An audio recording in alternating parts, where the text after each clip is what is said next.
Greetings. Welcome back to the channel Humanity, Facts and Mysteries. Imagine a great civilization, one of the most advanced of its time, spanning an area larger than ancient Egypt and Mesopotamia combined. Now, imagine it without kings, without lavish palaces, without grand temples to all-powerful rulers.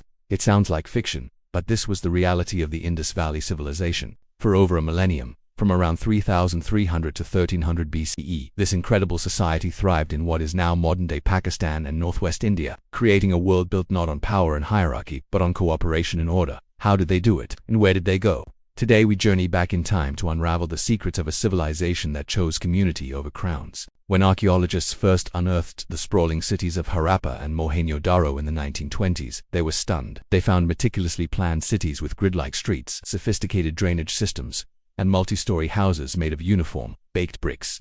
The level of urban planning was thousands of years ahead of its time. Think about it. While other societies were building massive monuments for their rulers, the people of the Indus Valley were engineering public works for the common good. They built the world's first known urban sanitation systems, with covered drains running along the streets and even toilets in individual homes. This wasn't just about convenience. It was a testament to a society that prioritized public health and collective well-being. So, if there were no kings, who was in charge? This is one of the biggest mysteries.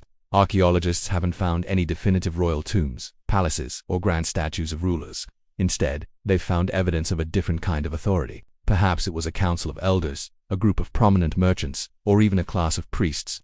One intriguing artifact is a small stone sculpture known as the Priest King, a serene figure with a headband and a patterned robe. But even this statue is small and doesn't scream absolute ruler. The most likely answer is that power was decentralized. The remarkable uniformity we see across hundreds of sites, from the size of bricks to the design of pottery and weight, suggests a shared ideology and a strong system of social norms, rather than a top-down command from a single leader. Everyone seemed to agree on how things should be done. Their economy was just as sophisticated. The Indus people were skilled artisans and long-distance traders. They developed a standardized system of weights and measures, tiny cubes of stone, which ensured fair trade across their vast territory and beyond. Seals, intricately carved with animal motifs and an undeciphered script, were used like personal signatures or company logos to stamp goods. These seals have been found as far away as Mesopotamia, proof of a bustling international trade network. They exported cotton textiles, precious stones like lapis lazuli and timber, connecting their world to the wider Bronze Age. Yet, even with all this wealth, there's little evidence of extreme hoarding. Wealth seems to have been distributed more evenly than in other ancient cultures. And then there's their writing. Over 4,000 artifacts bear the mysterious Indus script, a language we still can't read. The inscriptions are short, typically just a handful of symbols on seals or pottery. Are they names, job titles, religious invocations? Cracking this code is the holy grail for archaeologists, as it holds the key to understanding the inner thoughts and beliefs of this enigmatic people. Without it, we are left to piece together their story from the silent clues they left behind in their cities and their graves. Their art doesn't depict battles or glorify warfare. Instead, it features animals, both real and mythical, and graceful figurines like the famous dancing girl bronze statue, capturing a moment of life and movement. Around 1900 BCE, something began to change. The great cities of the Indus Valley started to decline. Trade with Mesopotamia faltered, the standardized weights fell out of use, and the writing system vanished. But this wasn't a sudden collapse caused by a dramatic invasion or a single catastrophe. It was a slow, quiet unraveling. The population began to move away from the massive urban centers towards smaller rural settlements in the east and south. The leading theory points to climate change.